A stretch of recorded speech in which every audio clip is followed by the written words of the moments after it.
ready for the word of God? Saudara siap untuk mendengarkan apa yang Tuhan mau sampaikan? Mari kita buka firman Tuhan bersama-sama dari kitab Matius pasal yang ke-28, ayat yang ke-18 sampai ayat yang ke-20.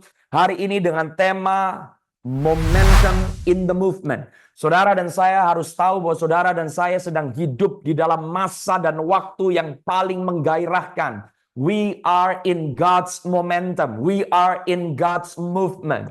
Saudara dan saya adalah waktunya di mana orang-orang percaya diaktifkan dan bangkit.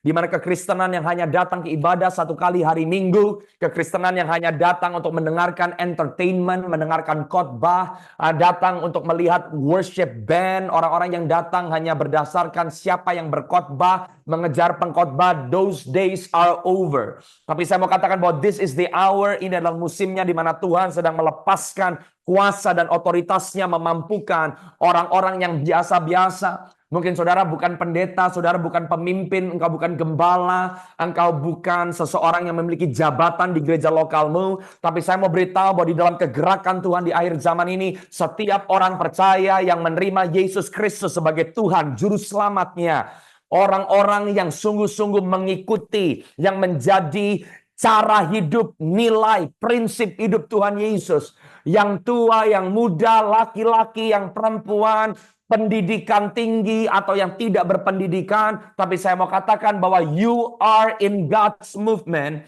And ini adalah musim dan waktunya di mana Tuhan sedang membawa saudara dan saya untuk berpartisipasi di dalam momentum Tuhan. Amen. Nah, angkat tangan saudara, saya mau berdoa. Bapa, aku berdoa biar kuasa firman-Mu dilepaskan. Aku berdoa biar roh hikmat dan wahyu dilepaskan atas setiap hamba-hamba-Mu yang menyaksikan, yang mendengarkan live pada online Bible Study pada malam hari ini, atau yang akan menyaksikan tayangan ulang dari YouTube channel. I pray let the anointing of the Holy Spirit menjamah setiap anak-anak-Mu, membakar iman kami, memberikan kepada kami zeal. Kami mau diaktifkan. Lord, I pray let the prophetic and the apostolic anointing fall upon your sons and your daughters. Dan aku berdoa biar anak-anak-Mu akan berjalan dan kekristenan yang kami hidupi akan disertai dengan tanda-tanda yang ajaib. Aku berdoa biar the realm of the supernatural akan termanifestasi di dalam kehidupan kami in this season moving forward. Dan kami percaya ini adalah waktunya di mana kami akan melihat kemuliaan Tuhan yang belum pernah disaksikan oleh bumi ini sebelumnya. Aku berdoa lepaskan pengurapan itu Tuhan pada malam hari ini. Biar firman-Mu mencelikan mata kami supaya mata kami dapat melihat, telinga kami dapat mendengar, hati kami dapat menangkap, pikiran kami dapat mengerti dan memahami apa yang Roh Kudus mau sampaikan kepada kami.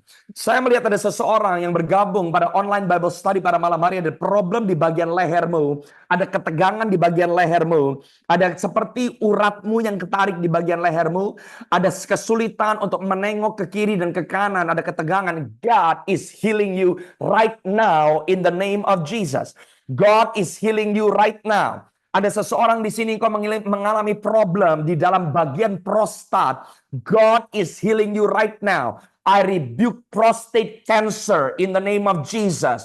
Tapi aku berdoa right now in the name of Jesus. Aku berdoa engkau memberikan organ yang baru kepada orang-orang yang membutuhkan organ yang baru. And I hear the word, ada orang yang saat ini sedang bergumul dengan batu empedu. Aku berdoa batu empedu dissolve in the mighty name of Jesus. I release your healing power. Saudara, angkat tanganmu, I feel the Lord is healing. Tuhan sedang mau menyembuhkan. Jika saudara memiliki bagian tubuhmu yang sakit, terima dengan iman kesembuhanmu pada malam hari ini. Tumpangkan tanganmu kepada bagian tubuhmu yang sakit. Dan katakan di dalam nama Yesus, aku terima kesembuhanku. Aku terima yang menjadi benefit keselamatanku. Katakan, buka mulutmu dan katakan, aku terima kesehatan yang diperbaharui. Aku terima kesehatan yang disempurnakan. Katakan, aku terima malam hari ini kesembuhan ilahi di dalam nama Yesus. Come on, begin to give thanks unto God. Lunse tamando shakatara labakatere monse. Irabagatara lamandoro monse. Aku berdoa biar mereka merasakan Tuhan secara nyata. Kuasa Tuhan yang menyambar tubuh jasmani mereka. Biar mereka merasakan ada seperti panas api Roh Kudus yang menyembuhkan bagian tubuh mereka yang sakit. Yang membuat apa yang seharusnya tidak ada di dalam tubuh jasmani mereka saat ini hilang, lenyap, sempurna di dalam nama Yesus. Shona kataralamanse. Ada seseorang di sini sakit di bagian matamu. Sakit di bagian matamu. Seperti ada gangguan di dalam kantung air matamu. God is healing you right now. Aku berdoa di dalam nama Yesus right now. Aku berdoa. Any potential of blindness, I rebuke in the mighty name of Jesus. Tapi aku berdoa Tuhan di dalam nama Yesus. Orang yang mengalami sakit mata, tidak ada diagnosa kanker mata, tidak ada growth di dalam mata, be healed in the mighty name of Jesus. Boleh semuanya angkat tanganmu tinggi-tinggi. Come on, worship the name of the Lord. Kalau saudara bisa pray in the spirit, berdoa di dalam bahasa roh, worship God.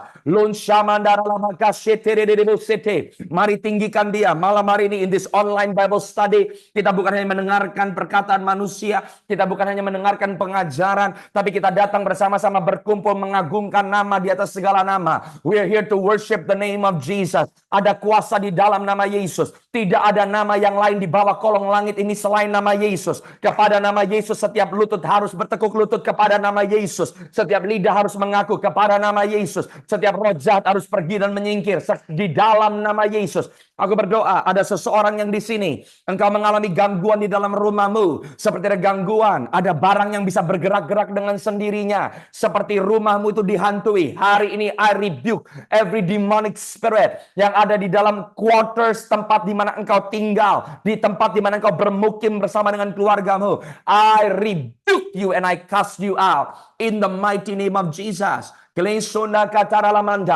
berdoa biar malam hari menjadi malam kelepasan, biar malam hari jadi malam kemerdekaan Tuhan. Aku berdoa di dalam nama Yesus. Tuhan melepaskan banyak dari saudara yang mengalami seperti stres yang berlebihan. Sampai tidak bisa tidur, sampai tidak bisa makan, sampai tidak bisa berfungsi. Aku berdoa, let your mind be free. Alkitab berkata bahwa Tuhan memberikan damai sejahtera, sukacita, dan pikiran yang sehat. Bukan ketakutan, bukan kekhawatiran, bukan keraguan. So I release that spirit of joy. I release that spirit of peace. I release that sound mind in the mighty name of the Lord Jesus. Hallelujah. Oh, glory to God. Shemana katurulumun sindaha. Oh, I feel the presence of the Lord. Terus sembah Tuhan dimanapun kau berada. Tinggikan nama Yesus. Call upon the name of Jesus. Alkitab berkata, barang siapa berseru kepada nama Yesus, mereka akan diselamatkan. Barang siapa berseru kepada nama Yesus, akan melihat kuasa dan kemuliaan Tuhan menjadi nyata. Barang siapa berseru kepada nama Yesus, tidak akan dipermalukan. Ada seseorang di sini, Tuhan mengirim engkau ke Pulau Papua, dan engkau akan membuat sebuah pelayanan di Pulau Papua. Dan pelayanan yang kau bangun akan berhasil, meskipun sepertinya ada geseran dan dorongan untuk membuat engkau keluar dari yang menjadi jalur dan trek Tuhan. Tapi hari ini dengar bahwa Tuhan yang mengutus engkau, Tuhan yang melepaskan engkau, dan Tuhan yang memberikan, mendelegasikan kuasa dan otoritas, di mana pelayananmu dibuat oleh Tuhan berhasil. Di dalam nama Yesus.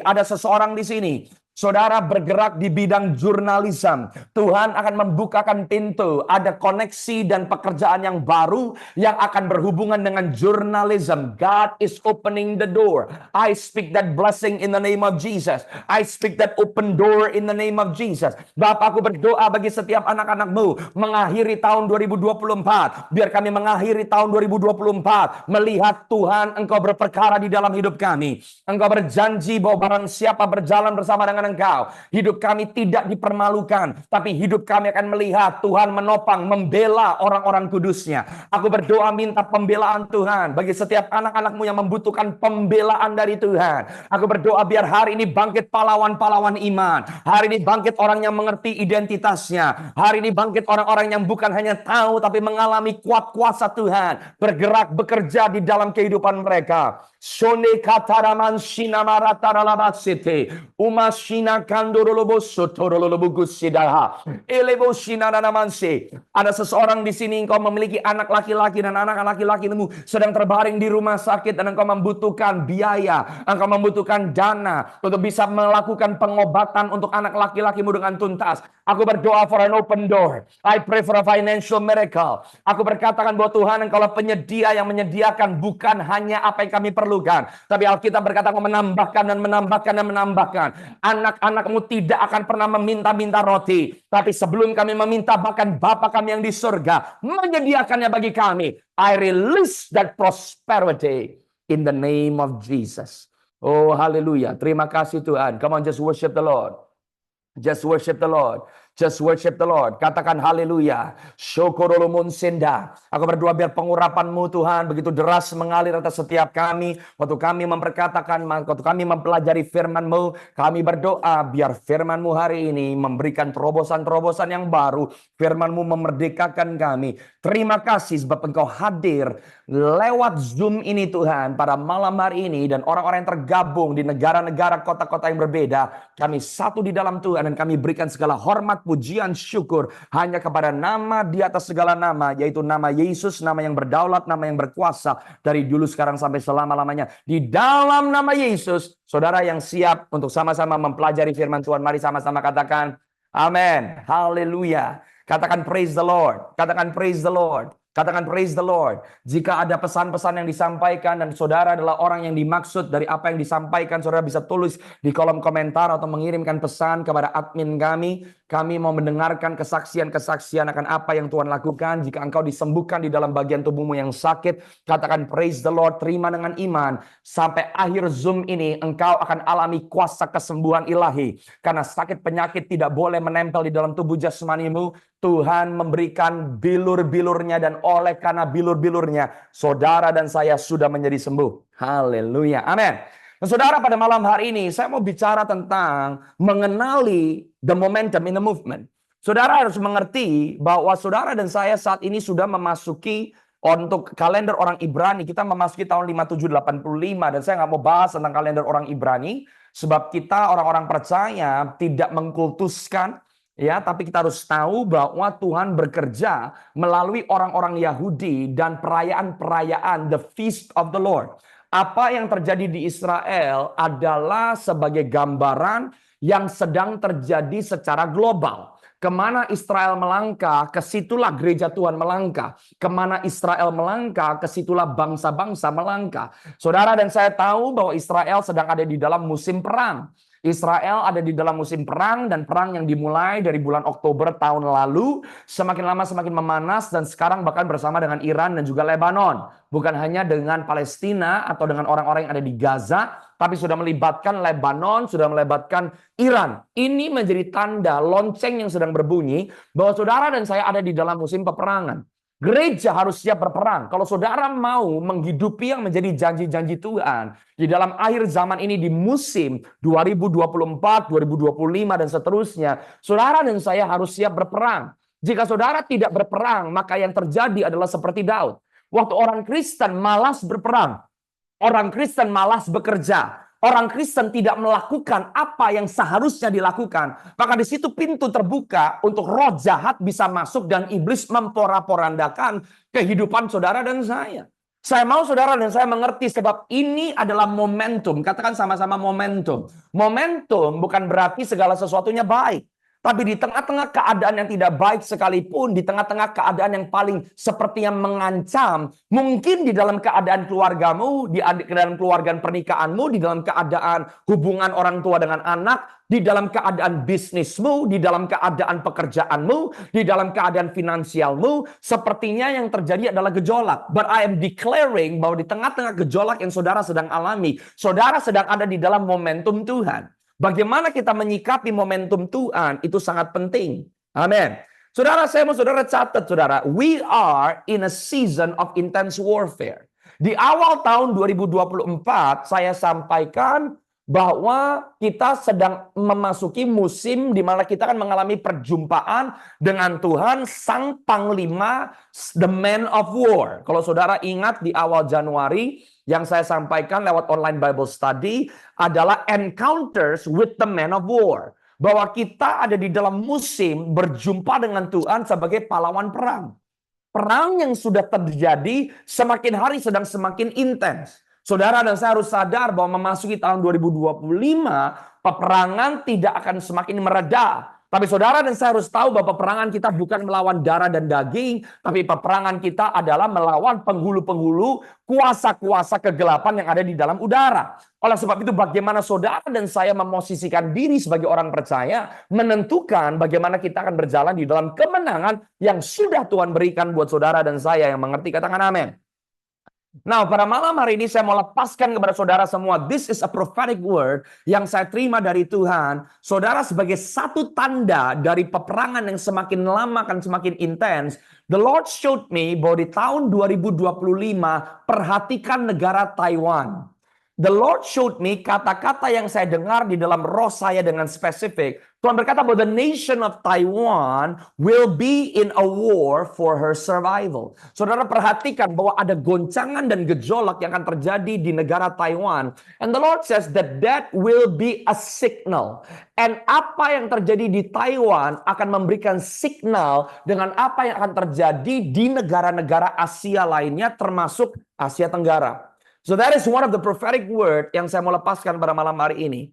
Tapi saya mau saudara tahu, jangan takut. Saudara dan saya nggak usah panik dengan deru perang. Sebab saudara dan saya adalah orang-orang yang ada di dalam kerajaan yang tidak tergoncangkan. Tapi di tengah-tengah keadaan yang semakin tidak menentu, saya percaya kerajaan Allah dengan kuat kuasa Tuhan akan masuk kepada sektor-sektor yang susah untuk ditembus. Dan kita akan melihat bersama-sama di mana banyak orang matanya akan tercelik. Orang-orang yang mengenal Yesus, orang-orang yang mengalami perjumpaan dengan kasih Tuhan. Di tengah-tengah keadaan dunia yang semakin tidak menentu. Ini adalah momentum Tuhan untuk gereja bangkit. Dan menyerukan bahwa di tengah-tengah tidak adanya pengharapan. Yesus adalah pengharapan yang tetap sama dari dulu, sekarang, sampai selama-lamanya. Yang mengerti katakan amin.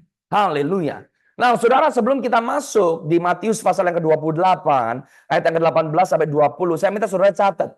By the way, kalau saudara ingat di bulan Juni 2023, saya melepaskan sebuah nubuatan bahwa Tuhan akan membangkitkan seorang pemimpin dari Jawa Tengah.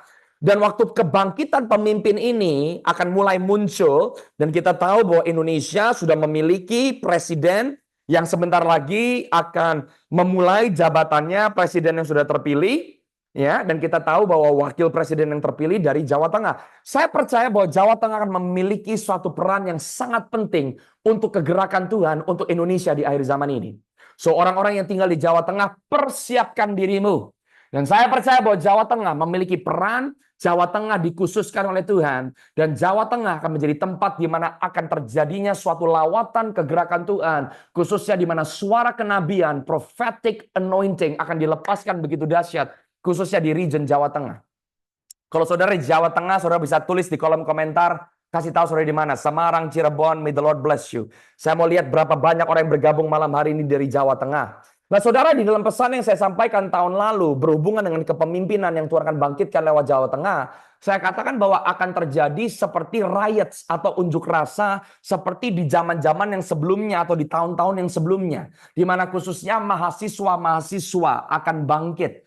Dan orang-orang yang waktu itu di dalam pesan yang Tuhan sampaikan, orang-orang yang disebut scholars akan mulai seperti berseteru dengan orang-orang yang lebih menyuarakan bukan dari segi scholar atau segi pendidikan, tapi orang-orang yang dikenal sebagai fighter, orang-orang yang berjuang. Nah, beberapa minggu yang lalu saudara tahu sempat terjadi unjuk rasa, khususnya mahasiswa-mahasiswa. Dan banyak yang berkata gawat darurat, Indonesia darurat. Saudara, apa yang terjadi itu hanya awal. Ini hanya signal. Greater shakings are coming. Saudara dan saya harus siap. Waktu goncangan, lepas goncangan akan terus terjadi ke depan. Tapi ingat saudara, di tengah-tengah goncangan yang terjadi, saudara dan saya berdiri di dalam kerajaan yang tidak tergoncangkan. Amin. Tapi kita sudah mulai melihat mahasiswa-mahasiswa mulai bangkit, unjuk rasa mulai bangkit.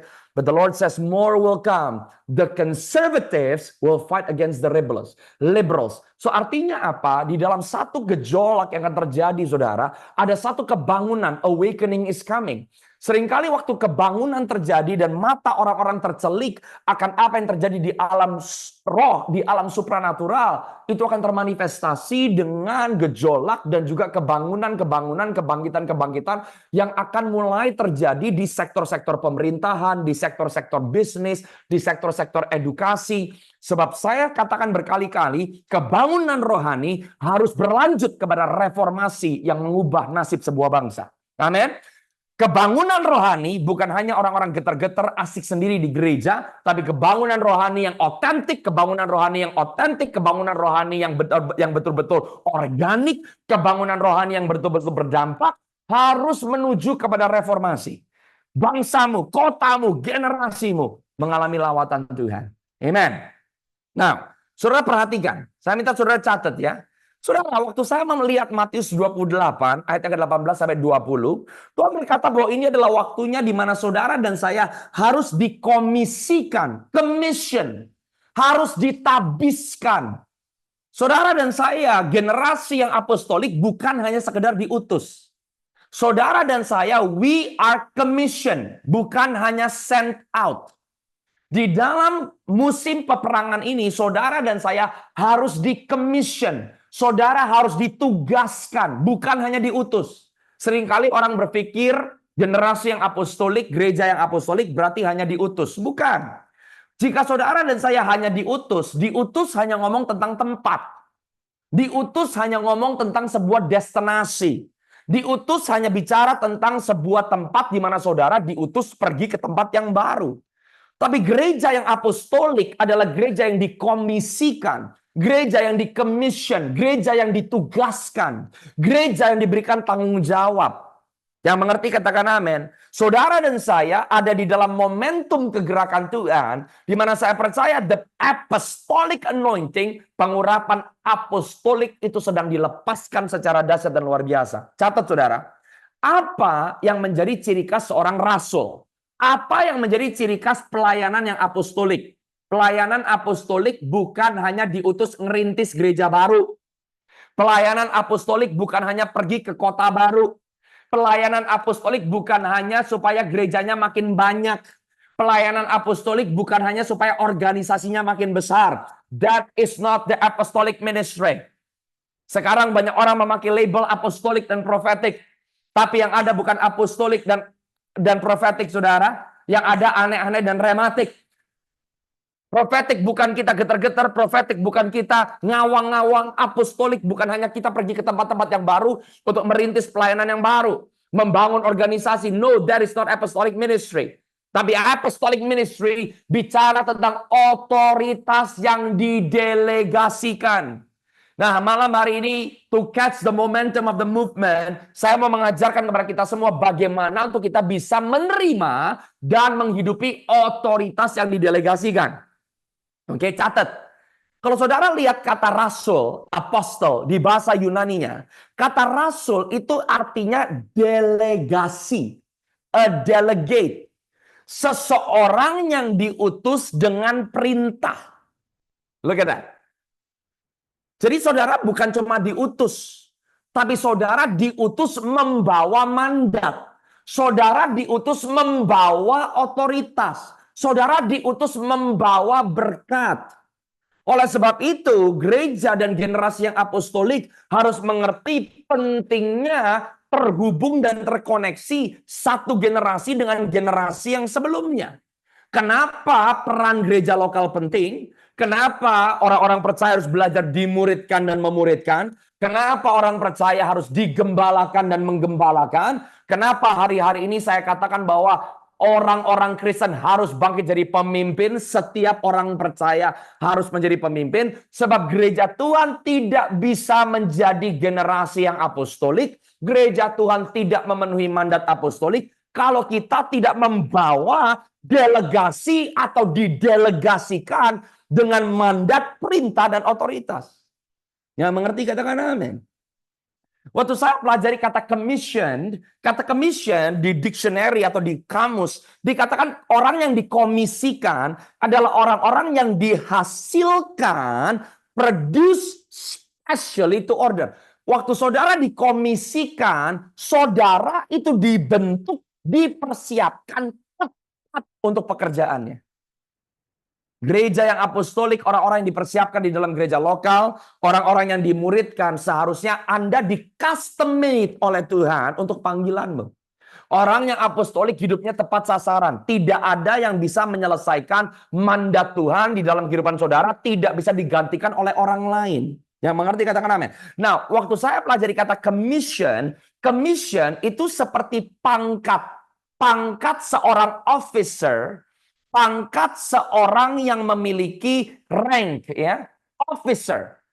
Katakan officer. Officer bukan tentara biasa. Tapi officer berarti orang-orang yang punya otoritas. Seperti kolonel, jenderal, officer. Commission is an officer in the army, navy, air force. Seseorang yang memegang ranking. Ngerti saudara? Ranking di dalam roh nggak bisa saudara terima karena Anda punya jabatan. Gereja yang apostolik, rasul itu jawatan, bukan jabatan. Banyak orang di gereja punya jabatan, tapi mereka nggak pegang otoritasnya. Anda bisa dikasih jabatan sama organisasi, tapi belum tentu you carry the ranking in the spirit. Ranknya itu diterima di dalam roh. Malaikat-malaikat bala tentara surgawi, termasuk roh-roh jahat, recognize ranking saudara. Kenapa banyak orang berdoa, ngusir setan, setannya nggak pergi? Karena saudara nggak pegang ranking. Mana contohnya? Anak-anak Skewa. Anak-anak Skewa lari terbirit-birit karena roh jahatnya bilang, Yesus aku tahu, Paulus aku kenal, tapi kamu siapa? Roh jahat yang merasuk orang-orang yang diusahakan diusir oleh anak-anak Skewa. Roh jahat itu melihat, menyadari, recognize, mengenali rank yang dibawa oleh Yesus dan Rasul Paulus. Tapi waktu anak-anak Skewa mencoba melakukan sesuatu yang agamawi, sesuatu yang dipelajari, sesuatu yang dicontoh, sesuatu yang sifatnya rumus, no power. Saudara dan saya harus terima ranking in the spirit. Ranking Anda bisa terima, ranking bukan Anda peroleh karena yang Anda lakukan secara sendiri. No, ranking dan otoritas itu diberikan. Didelegasikan, bukan diperjuangkan. Saudara mau berantem, minta posisi di gereja, sikut-sikutan jadi pemimpin, kamu belum tentu kamu terima jabatan, kamu didelegasikan otoritas. Karena otoritas tidak saudara earn, otoritas tidak dihasilkan, otoritas tidak diperjuangkan, otoritas tidak saudara ngoyo untuk terima otoritas. Otoritas didelegasikan. Yang mengerti katakan amin. Tapi jika saudara mau didelegasikan, engkau harus tahu bagaimana beroperasi di dalam otoritas ilahi. Ya, catat saudara. Ada bedanya orang-orang yang punya pangkat. Saudara dan saya di hari-hari ini, orang-orang percaya yang adalah mempelai Kristus, Tuhan mau saudara dan saya upgrade. Saudara dan saya bukan tentara yang membabi buta, tentara yang hanya dilepas di tengah-tengah medan perang. Tapi saudara dan saya diperuntukkan Tuhan untuk menjadi officers. Orang-orang yang memiliki otoritas atau didelegasikan otoritas. Orang-orang yang didelegasikan otoritas, mendelegasikan otoritas. Oleh sebab itu penting setiap orang percaya harus tahu. Anda harus memuridkan. Anda harus memimpin orang. Karena hidup saudara itu adalah akibat. Suka nggak suka. Kalau engkau bangkit dan engkau menghidupi panggilanmu di dalam Tuhan, akibatnya engkau melahirkan orang-orang, keluarga, istri, suami, anak, sanak saudara, orang-orang yang dimana Anda menginjil, orang-orang yang Anda muridkan, mereka menjadi perkasa di dalam Tuhan karena hidup saudara mengakibatkan. Saya baru khotbahkan belum lama Yosua 1 pasal yang pertama ayat yang ke-6. Tuhan bilang kepada Yosua, kuatkan dan teguhkanlah hatimu, sebab engkau akan memimpin seluruh bangsa ini untuk masuk dan menduduki tanah perjanjian yang aku janjikan kepada nenek moyang mereka. Tapi di bahasa Inggrisnya bukan memimpin. Di bahasa Inggrisnya be strong and be of good courage, for you shall cause. Bukan kamu akan memimpin, kamu akan mengakibatkan. Kehidupan orang percaya yang mengerti otoritasnya, hidupmu mengakibatkan. Oleh karena adanya kamu, anggota keluargamu diselamatkan, dijamah oleh Tuhan. Oleh karena ada kamu, lawatan Allah akan terjadi. Oleh karena kamu, ada orang-orang yang dibangkitkan. Karena kehidupan saudara dan saya adalah kehidupan yang mengakibatkan. Jadi kalau saudara mengerti otoritas, saudara nggak akan selalu menyalahkan orang lain. Saudara nggak akan selalu menyalahkan nasib. Saudara nggak akan selalu menyalahkan keadaan. Orang yang mengerti otoritas, engkau akan selalu ada di dalam momentum Tuhan. Keadaan baik atau tidak baik di dalam pergerakan Tuhan. Waktu dunia mengalami kekeringan, dunia mengalami menopause, dunia mengalami krisis, dunia mengalami slowing down. Waktu engkau mengerti otoritas Tuhan, engkau akan selalu ada di dalam momentum Tuhan. Musim baik atau tidak baik, engkau akan alami kuasa terobosan Tuhan dalam hidupmu. Dunia bisa krisis ekonomi, kamu nggak perlu krisis ekonomi. Why? Karena kamu ada di dalam momentum Tuhan. Yang mengerti katakan amin. Sebab engkau mengakibatkan Yesus yang kaya jadi miskin. Akibatnya kita yang miskin jadi kaya. Haleluya. Yesus yang kuat jadi lemah. Akibatnya kita yang lemah jadi kuat. Kalau saudara ngerti otoritas di dalam kehidupanmu, hidupmu adalah terang dan garam. Betul nggak saudara? Di tengah-tengah keadaan yang paling mustahil sekalipun, Tuhan akan jadikan saudara terang, garam, dan kau membawa perubahan yang nyata.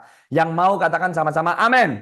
Nah saudara, bedanya seorang yang dikomisikan, seorang officer, atau dengan seorang tentara biasa, saudara harus tahu bahwa kalau orang yang punya mentalitas hanya tentara biasa, saudara hanya melihat medan perang. Tapi kalau saudara megang otoritas, saudara ngerti siapa engkau, maka saudara bukan hanya melihat medan perang, engkau melihat hasil dari peperangan tersebut. Orang yang nggak punya otoritas selalu kalah dengan keadaan. Orang yang nggak punya otoritas selalu keok, ciut, takut melihat keadaan. Kalau orang yang memiliki otoritas, engkau bukan melihat medan perang, engkau lihat hasil dari peperangan itu, bahwa engkau akan melihat yang menjadi kehendak dan rencana Tuhan terjadi dalam hidupmu. Waktu engkau masuk di dalam peperangan spiritual, Anda perang bukan untuk kalah. Kemenangannya sudah, katakan sama-sama sudah, dijamin oleh Tuhan. Saudara harus mengerti how to walk in your God-given authority. Katakan sama-sama dengan saya authority. Katakan sama-sama authority. Anda harus tahu otoritas. Amin. Nah, sekarang kita baca. Matius pasal yang ke-28, ayat yang ke-18 sampai ayat yang ke-20. Hari ini saya mau share sama saudara apa yang Tuhan singkapkan lewat 2 ayat ini tapi sangat memberkati. Semuanya pasti tahu sebab ini adalah amanat agung. Tapi saya mau singkapkan beberapa hal yang Tuhan tunjukkan kepada saya dan saya berdoa memberkati saudara. Matius 28 ayat 18 sampai 20. Yesus mendekati mereka dan berkata, "Kepadaku telah diberikan segala kuasa di surga dan di bumi. Karena itu pergilah, jadikanlah semua bangsa muridku dan baptislah mereka dalam nama Bapa dan Anak dan Roh Kudus, dan ajarlah mereka melakukan segala sesuatu yang telah kuperintahkan kepadamu. Ketahuilah aku menyertai kamu senantiasa sampai akhir zaman." Katakan amin. Saya minta saudara catat ya. Apa yang menjadi ciri khas manifestasi otoritas kerajaan sorga di dalam kehidupan orang percaya? Lihat ayat yang ke-18. Ayat yang ke-18 berkata, Yesus mendekati mereka dan berkata, haleluya. Catat, 2 manifestasi otoritas dalam kehidupan orang percaya. Yang pertama, encounter atau perjumpaan yang supranatural dengan Tuhan. Yesus mendekati mereka. Orang yang berjalan di dalam otoritas kerajaan Allah, Yesus mendekati saudara. Nggak ada orang yang punya otoritas, jam doanya kering. Saudara dan saya harus mulai berkata, Tuhan, aku mau mengalami supernatural encounters. Perjumpaan-perjumpaan yang ilahi. Yesus mendekati mereka. Yesus menghampiri murid-muridnya. Yesus di dalam tubuh kemuliaannya. Yesus yang sudah bangkit dari antara orang mati. Mendekati mereka. Dan saya mau katakan di dalam nama Yesus bahwa setiap orang percaya di akhir zaman ini yang berjalan di dalam otoritas kerajaan sorga, matamu akan terbuka untuk melihat yang tidak kelihatan. Haleluya. Amin. Telingamu akan terbuka untuk mendengar yang tidak terdengar dengan telinga jasmani saudara.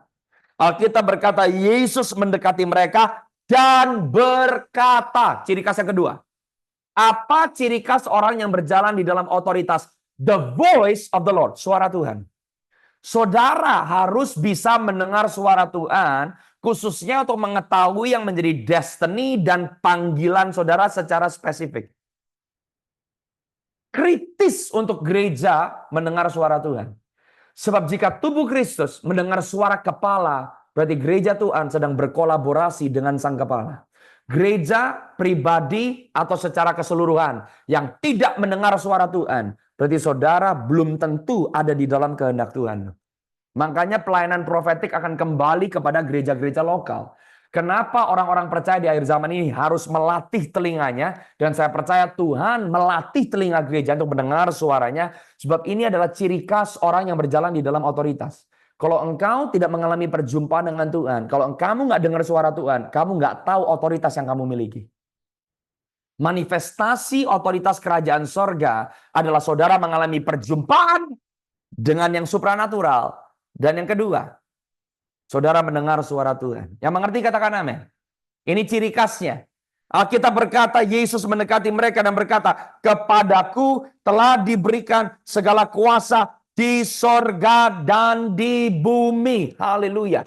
Saudara catat, bagaimana untuk saudara bisa berjalan di dalam otoritas? Bagaimana supaya saudara bisa beroperasi di dalam otoritas Tuhan? Saudara harus sadar, saudara harus mengakui bahwa semua otoritas milik Tuhan, bukan milik saudara.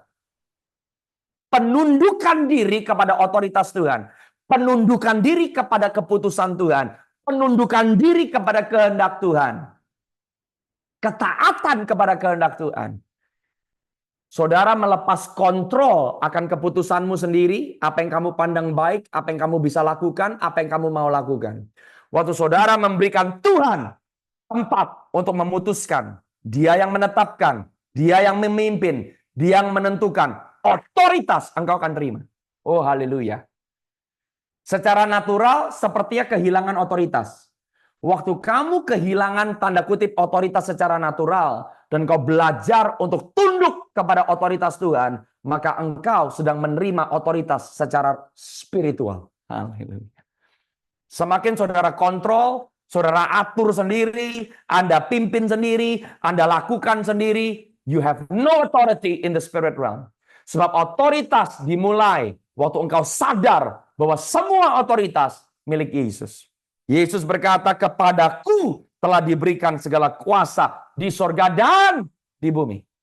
Otoritas yang saudara dan saya miliki bukan milik kita. Otoritas untuk memimpin rumah tanggamu, otoritas menentukan bisnismu, otoritas untuk menentukan pelayananmu bukan milik kita.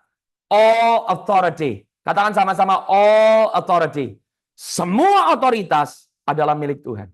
Saudara harus tahu, waktu Tuhan Yesus berkata bahwa all authority, semua kuasa telah diberikan kepadaku di sorga dan di bumi. Apa yang Tuhan Yesus sedang lakukan? Jesus was declaring war. Ini adalah Tuhan sedang mencanangkan peperangan. The moment Tuhan Yesus berkata, semua otoritas milikku. Yesus lagi ngomong loh sama iblis, setan, dan semua antek-antek kerajaan kegelapan. Otoritas kamu nggak berlaku. Waktu Yesus berkata, semua, all authority ada padaku. God was declaring war. Tuhan Yesus mendeklarasikan peperangan. Jadi saudara harus ngerti nih ya. Amanat agung bukan cuma Anda cerita tentang Yesus. Amanat agung bukan hanya saudara nginjil. Amanat agung bukan hanya bagi-bagi traktat. Amanat agung bukan program. Penginjilan bukan program. Kenapa nggak efektif?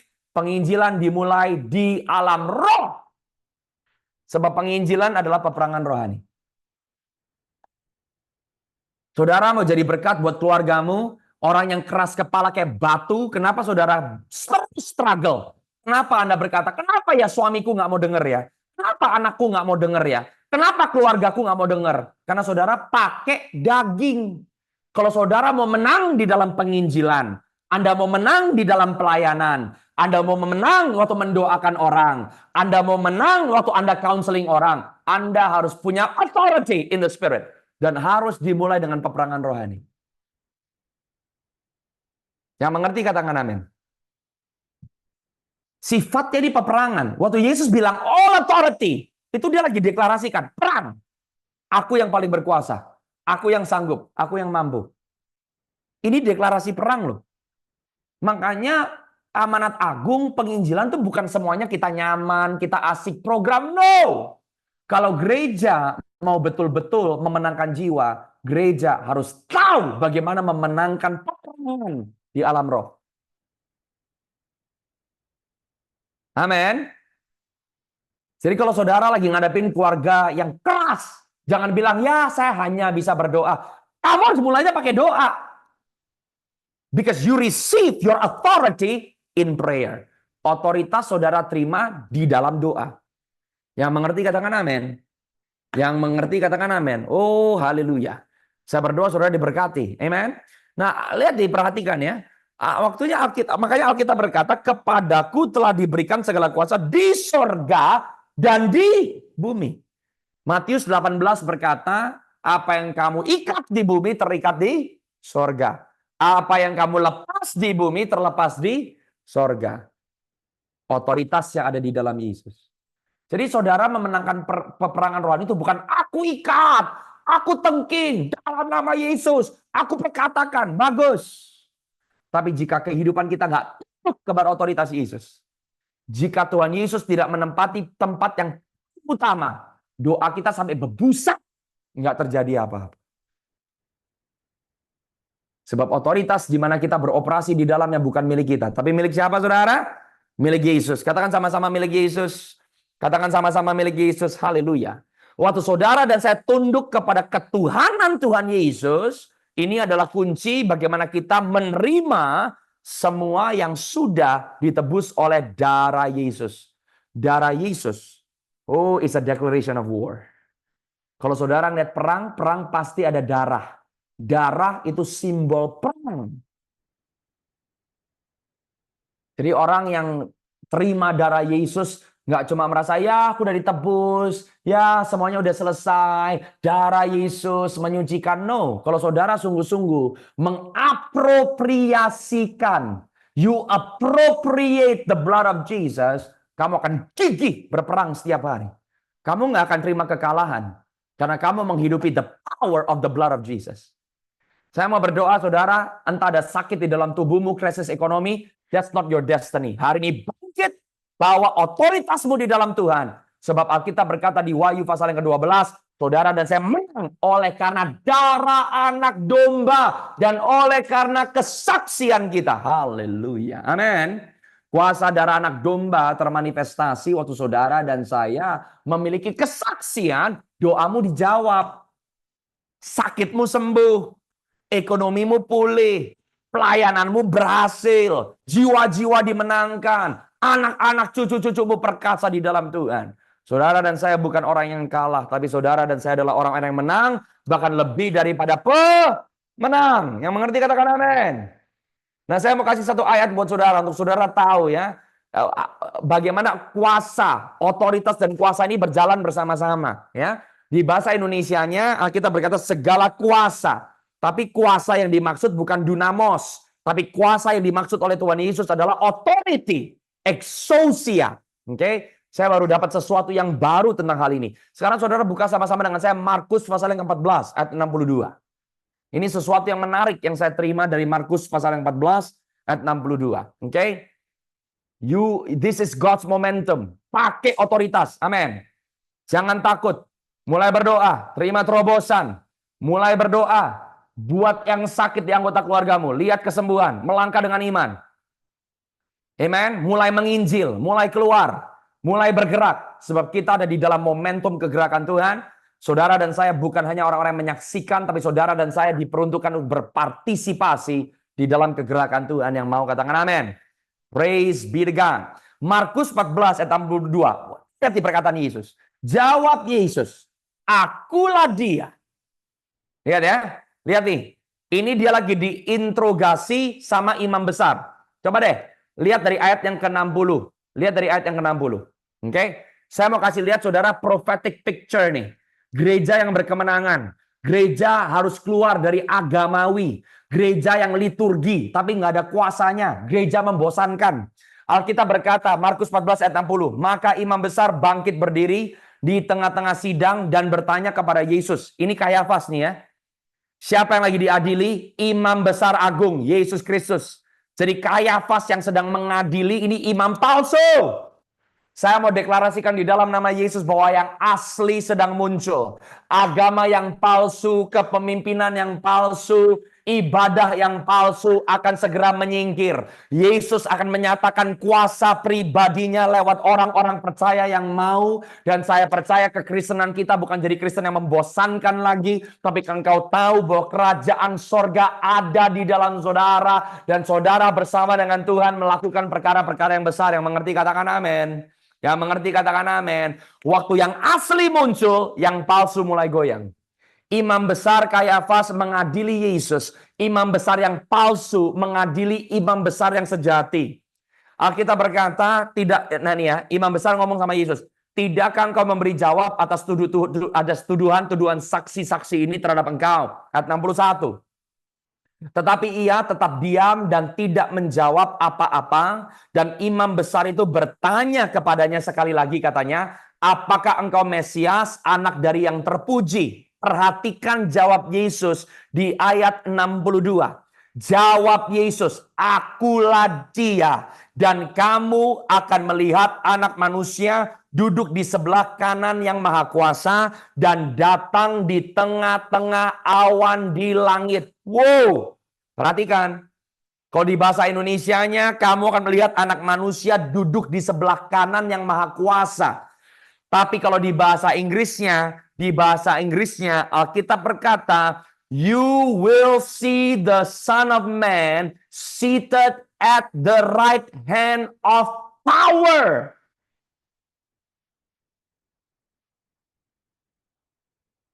Kamu akan melihat anak manusia duduk di sebelah kanan kuasa. Wow.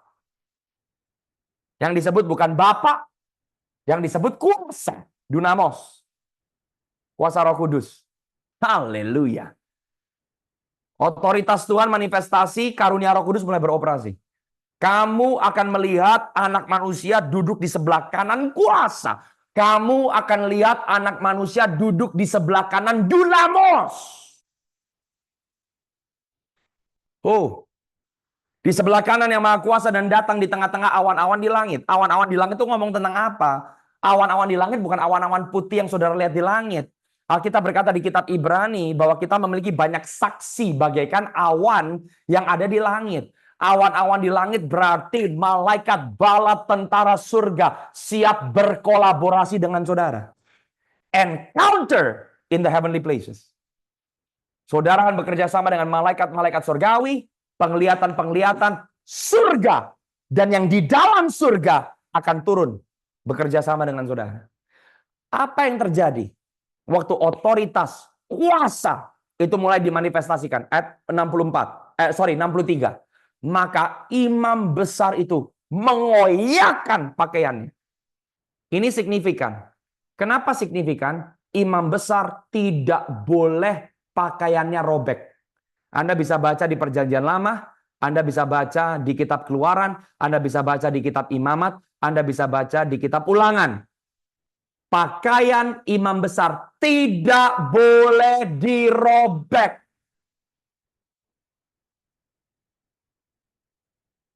Sewaktu Yesus menyampaikan kepada imam besar Kayafas, kamu akan melihat otoritas dan kuasa oleh karena darah Yesus, oleh karena salib Yesus, akan bangkit gereja yang berjalan di dalam otoritas dan kuasa. Gereja yang berjalan di dalam the supernatural. Imam besar Kayafas mengoyakkan pakaiannya. Apa ini prophetic picture-nya?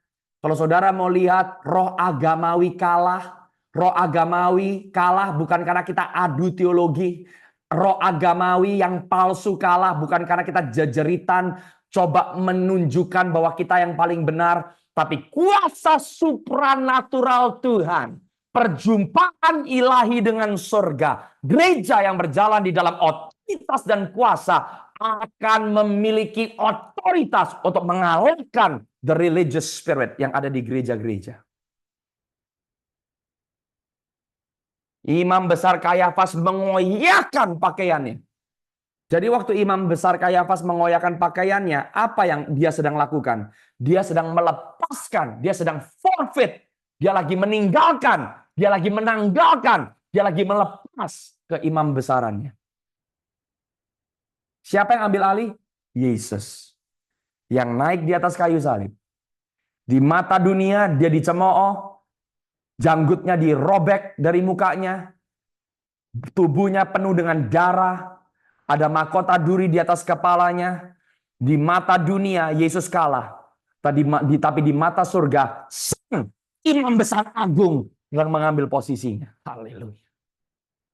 Saudara dan saya berjalan di dalam otoritas. Waktu kita belajar tunduk, kita belajar percaya, kita belajar rendah hati, kita nggak el-elan dengan Tuhan. Waktu kita direndahkan, waktu kita seperti nggak dianggap apa-apa, tapi kita tetap percaya, kita tetap bangkit, kita tetap mengiring Tuhan. Di mata dunia, kamu seperti orang kalah. Tapi di mata Tuhan, di alam roh, saudara dan saya sedang menerima ranking promosi. Berjalan di dalam otoritas yang datang bukan dari manusia, tapi otoritas yang datang dari Tuhan. Yang mengerti katakan amin. Haleluya. Amen. Now, saya mau sebentar lagi saya minta saudara nangkep di sini ya. Now, exousia. Otoritas di bahasa Yunani itu exousia. Apa itu otoritas? Saudara catat, exousia waktu saya pelajari di bahasa Yunaninya exousia otoritas itu artinya ini, perhatikan ini. Ini saya kaget nih. Exousia artinya power of choice. Kuasa untuk memilih. Exousia artinya memiliki kebebasan untuk melakukan apa yang dikehendaki. Hak bebas. Haleluya. Otoritas itu hak bebas. Jadi kalau ada orang Kristen yang masih merasa, ya saya mau ngampunin ya terserah saya dong. Saya nggak mau ya terserah saya dong. Kan saya punya hak bebas. Saudara nggak berjalan di dalam otoritas. Sebab orang yang berjalan di dalam otoritas adalah orang yang bisa menggunakan hak bebasnya dengan tepat. Waktu Yesus mati di atas kayu salib, apa yang dia lagi tebus? Hak bebas saudara dan saya. Hak bebas memilih Tuhan, hak bebas untuk tunduk, hak bebas untuk taat, hak bebas yang hilang, yang disalahgunakan oleh Adam dan Hawa, ditebus kembali oleh Yesus. Yesus naik ke kayu salib bukan karena dipaksa. Dia naik ke kayu salib karena hak bebasnya. Dia memilih yang menjadi kehendak Bapanya. Hak bebas yang diambil oleh Yesus melepaskan kehendak Bapa di bumi seperti di surga. Hak bebas bukan kita melakukan apa yang kita mau seenak perut dan udel kita. Tapi hak bebas adalah memilih untuk tunduk, taat, dan melakukan kehendak Bapa. Itu kunci berjalan di dalam otoritas. Amin. Jadi ketaatan itu memerdekakan. Ketaatan bukan mengekang. Orang yang berjalan di dalam otoritas akan mengerti. Ketaatan membebaskan. Jadi kalau ada orang bilang, oh ikut Tuhan susah, harus taat, nggak bisa milih. Kamu nggak ngerti otoritas berarti. Kekristenanmu palsu. Makanya kamu kalah terus. Orang yang berjalan di dalam otoritas, ketaatan itu bukan mengekang. Ketaatan adalah kebebasan. Orang yang berjalan di dalam otoritas, ketaatan adalah kesukaan. Haleluya. Amin. Obedience is freedom. Obedience sets you free. Ketaatan bukan mengekang saudara, tapi ketaatan melepaskan saudara untuk menjadi seperti yang Tuhan kehendaki. Haleluya. Amen. Amen. Yang mengerti katakan amin. Coba kembali ke Matius 28 sebelum kita selesai ayat 18 sampai 20. Saya berdoa saudara diberkati supaya saudara tahu amanat agung ini luar biasa, mandat dalam hidup saudara luar biasa. Tapi jangan ngomong amanat agungnya dulu. Saudara dan saya harus berjalan di dalam otoritas. Amin. Momentum kita akan terima when we walk in authority. Yang mengerti katakan amin. Kembali ke Matius 28 ayat yang ke-18 sampai 20. Kepadaku telah diberikan segala kuasa di sorga dan di bumi. Haleluya. Berarti kalau saudara punya otoritas, saudara akan melepaskan apa yang ada di dalam sorga. Waktu engkau berdoa, engkau akan mendapatkan pewahyuan-pewahyuan dan pengertian-pengertian.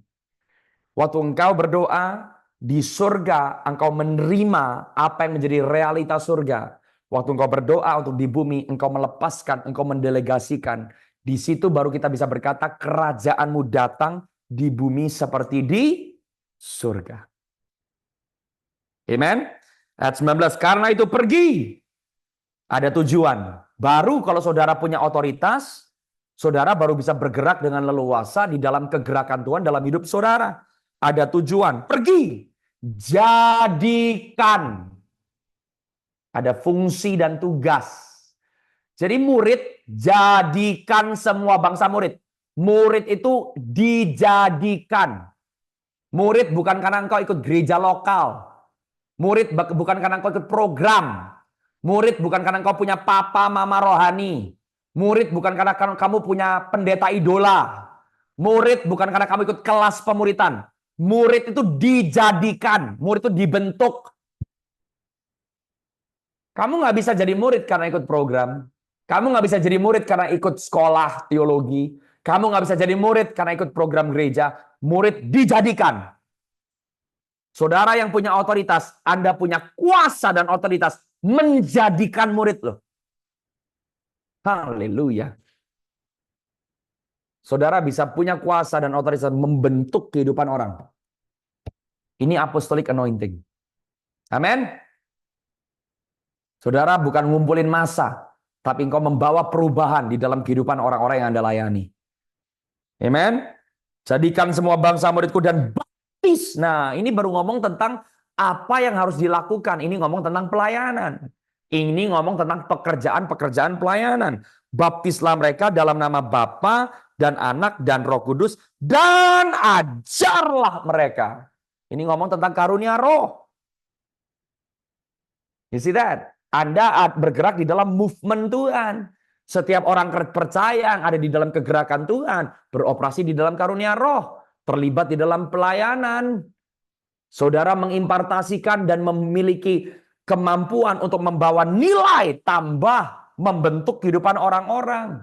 Saudara punya tujuan, ada di tempat yang tepat, melakukan hal yang tepat. Tapi saudara tidak bisa ada di dalam movement Tuhan kalau saudara nggak nangkep momentum Tuhan. Apa itu? Authority. Ngerti siapa saudara, memposisikan dirimu dengan benar di hadapan Tuhan.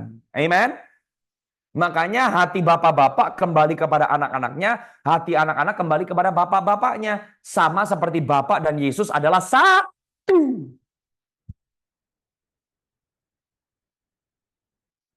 Nah, mengerti, katakan amin. Amen. Oke. Saya mau tutup dengan ayat yang terakhir, oke?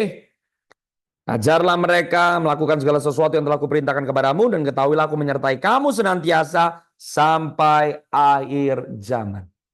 Di sini saudara akan mengalami berjalan mengiring Yesus. Jadi berjalan mengiring Yesus bukan nggak bikin apa-apa nunggu mati. You have to be in God's movement. Setiap hari kamu hidup, kamu berperang supaya kerajaan Allah nampak di sekitar kehidupanmu. Orang-orang yang kamu temui, mereka harus diberkati, mereka harus dilepaskan. Amen. Saudara harus sembuh, engkau harus merdeka, engkau harus menang. Kenapa? Sebab kemenangan, kemerdekaanmu memerdekakan kehidupan orang lain. Sebab ingat, kehidupan saudara harus mengakibatkan. Katakan sama-sama dengan saya, mengakibatkan. Oke, ayat yang terakhir. Ayat yang terakhir. Buka sama-sama dengan saya, 1 Korintus pasal yang ke-15. 1 Korintus 15 ayat yang ke-57 sampai 58. Oke? Kalau saudara diberkati, tolong tulis di komen. Praise the Lord. Haleluya. Supaya saya terhibur. Haleluya. 1 Korintus pasal yang ke-15 ayat yang ke-57 sampai 58. Oke?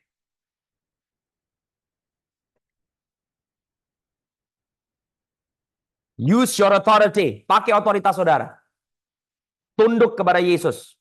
Apa yang Tuhan lagi minta saudara lakukan, jangan berontak. Waktu engkau tunduk, kamu terima otoritas. Ingat, otoritas didelegasikan. Amen? Untuk kamu tunduk, Jesus gives you the authority.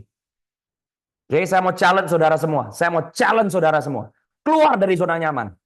Sebelum 2025 berakhir, doain anggota keluargamu, nginjil. Tumpangin tangan kepada yang sakit. Use your God-given authority. Amen? Tunduk, obey. Belajar untuk taat dengan apa yang Tuhan minta. Malu. Kalau nggak terjadi apa-apa gimana? Kalau dicerca gimana? Harus menang dulu. Kalau kita tunduk kepada opini manusia, berarti kita nggak tunduk sama Tuhan loh. Kalau saudara lebih peduli dengan harga diri, orang ngomong apa, bla bla bla, berarti Anda nggak tunduk sama Tuhan. Waktu kita belajar submit otoritas Tuhan, pasti, katakan sama-sama dengan saya pasti. Saudara akan alami, oke? 1 Korintus 15 ayat 57 sampai 58. Oke, Alkitab bilang seperti ini, ya. Namun, syukur kepada Allah yang telah memberikan kepada kita kemenangan. Haleluya. Kemenangan saudara dan saya sudah dijamin. Katakan praise the Lord. Dia yang sudah memberikan kepada kita kemenangan. Now, syukur kepada Allah. Ucapan syukur itu powerful sekali, saudara. Tahu nggak, saudara? Waktu saya pelajari di ayat yang ke-57 dikatakan syukur, ya. Syukur. Syukur itu bahasa Yunaninya karis, anugerah. Haleluya. Orang yang mengucap syukur melepaskan karunia Tuhan, kasih karunia, anugerah Tuhan dalam hidup saudara. Ternyata kata syukur di bahasa Yunani adalah kata karis, grace. Atau saudara mengucap syukur, the grace of the Lord, lepas dalam hidup saudara. Amin. Ucapan syukur menyempurnakan yang tidak sempurna. That is awesome. Amen. Jadi Thanksgiving itu bukan hanya gestur, ya. Thanksgiving itu bukan omong kosong. Tapi Thanksgiving adalah respon. Karena saudara sedang menerima apa yang saudara nggak layak terima sebetulnya. Jadi waktu Anda mengucap syukur, transaksi sedang terjadi. Waktu kamu mengucap syukur, kamu sedang menerima kasih karunia anugerah Tuhan. Yang membuat imanmu hidup.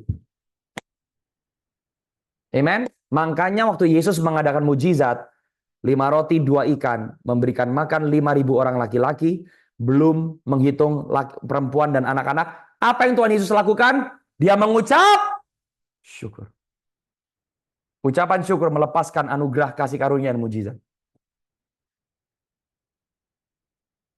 Jadi ucapan syukur itu bukan ya terima kasih deh Tuhan, ya udahlah gua merasa puas deh, ya udahlah daripada gua kelihatannya nggak berterima kasih, ya terima kasih. No, itu bukan ucapan syukur. Kamu mengucap syukur karena kamu tahu Tuhan memberikan. Kamu mengucap syukur karena kamu tahu Tuhan sudah mengerjakan. Makanya Paulus ngajarin syukur kepada Allah yang telah memberikan kepada kita kemenangan melalui Tuhan kita Yesus Kristus. Karena saudara menang, karena saudara bergerak di dalam momentum Tuhan, karena saudara adalah orang-orang yang menang bahkan lebih daripada pemenang. Ayat terakhir malam hari ini 58. Kita berkata karena itu saudara-saudaraku yang terkasih, berdirilah teguh. Nomor 1. Catat itu saudara, berdirilah teguh. Nomor 2, jangan goyah. Nah. Nomor 3, giatlah selalu dalam pekerjaan Tuhan. Dan yang nomor 4, yang terakhir. Sebab kamu tahu bahwa dalam sekutuan dengan Tuhan. Itu digaris bawahi. Dalam persekutuan dengan Tuhan. 4. Oke. Bagaimana saudara bisa terus ada di dalam momentum Tuhan? Nomor 1. Berdiri teguh. Dengan cepat, saudara catat. Upgrade. Kalau bahasa Inggrisnya steadfastness. Upgrade apa? Upgrade karakter saudara sama upgrade mindset saudara. Kalau saudara mau bergerak di dalam momentum Tuhan, berdirilah teguh. Upgrade your mind, upgrade your character. Oke? Jangan anggap dirimu rendah.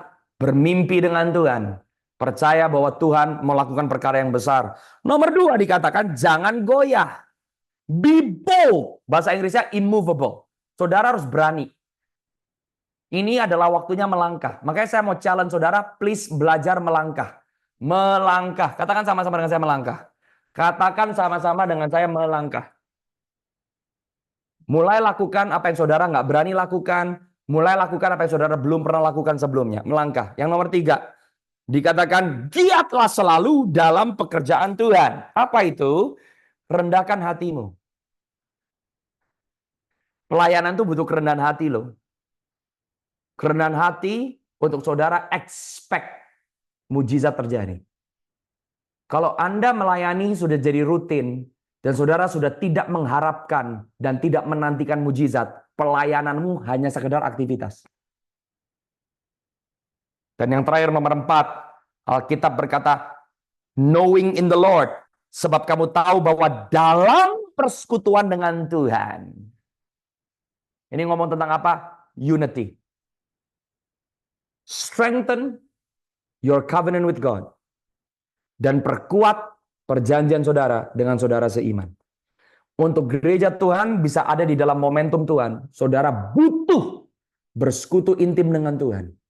Seperti Yesus yang harus selalu menjadi satu dengan Bapaknya. Nomor 2, Yesus dikelilingi dengan murid-muridnya. Kalau saudara mau ada di dalam momentum Tuhan, engkau mau berjalan di dalam otoritas, engkau harus tergabung dengan tubuh Kristus.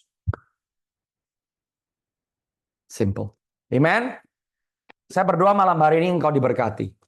Saudara dan saya prophetically saya mau katakan, kita ada di dalam momentum kegerakan Tuhan. Ini waktunya kita bangkit, kenali otoritas dalam hidupmu. Lihat ya saudara ya, otoritas bukan direkayasa.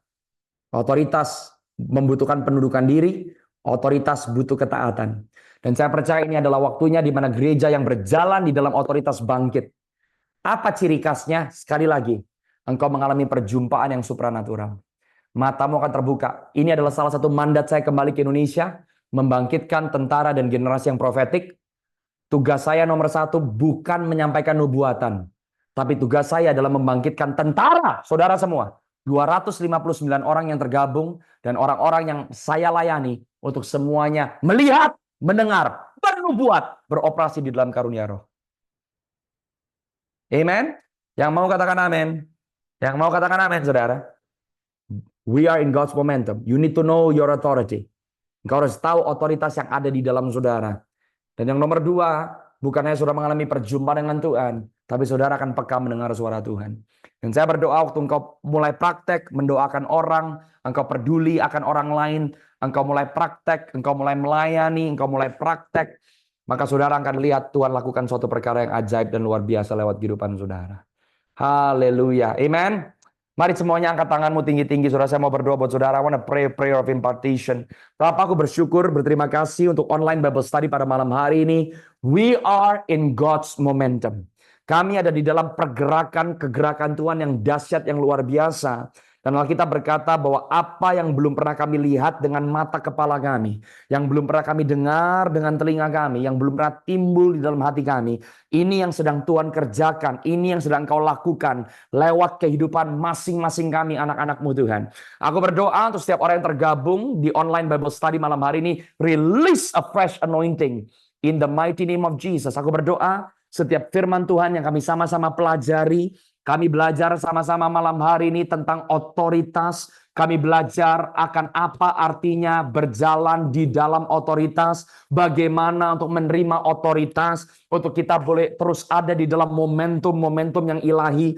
Kami mengucap syukur bahwa kami tidak ditentukan dengan keadaan zaman, kami tidak ditentukan dengan keadaan ekonomi, kami tidak ditentukan dengan goyang, kegoncangan lepas goncangan, tapi kami berjalan bersama Tuhan, dan kami di tengah-tengah kegelapan yang sedang menutupi bumi dan kekelaman yang menutupi bangsa-bangsa, Engkau sedang menjadikan kami terang Tuhan yang ajaib, dan terang-Mu sudah terbit atas setiap kami. Bapakku berdoa, berkati setiap hamba-hamba-Mu Tuhan, yang laki-laki, yang perempuan, ayah, ibu, sanak saudara, anak-anak, pemimpin-pemimpin, orang-orang yang bekerja di marketplace, orang-orang yang bersekolah. Aku berdoa biar mereka boleh berjalan dan menghidupi otoritas yang Tuhan Yesus sudah delegasikan. Terima kasih Bapak, aku bersyukur, aku berdoa ya Tuhan, kiranya Engkau terus memberkati anak-anak-Mu dimanapun mereka berada. Aku berdoa terima kasih malam hari ini yang sakit Tuhan sembuhkan. Yang terbelenggu Tuhan lepas dan bebaskan. Orang-orang yang membutuhkan kebangunan, kebangkitan yang baru. Menerima satu gairah, cetusan api Roh Kudus. Biar itu meledak di dalam kehidupan kami. Kami berikan segala hormat, glory, syukur untuk apa yang Tuhan sudah, sedang, dan akan terus kerjakan dalam hidup kami. Angkat tangan tinggi-tinggi, saya mau berdoa, and I want to release the priestly blessing. In the name of the Lord Jesus Christ, the Lord bless you and keep you. The Lord make his face to shine upon you, and he be gracious to you. The Lord lift up his countenance upon you, and he gives you peace. Berjalanlah di dalam momentum Tuhan, di dalam kegerakan Tuhan. Dan aku berdoa biar sungai kehidupan itu mengalir di dalam kehidupanmu dan lewat kehidupanmu. Dan engkau akan melihat dengan mata kepalamu, Tuhan melakukan perkara yang ajaib. Terima kasih Bapa, segala pujian, hormat, syukur, glory kami kembalikan hanya kepadamu. Di dalam nama Tuhan Yesus Kristus, semuanya yang percaya sama-sama katakan amin.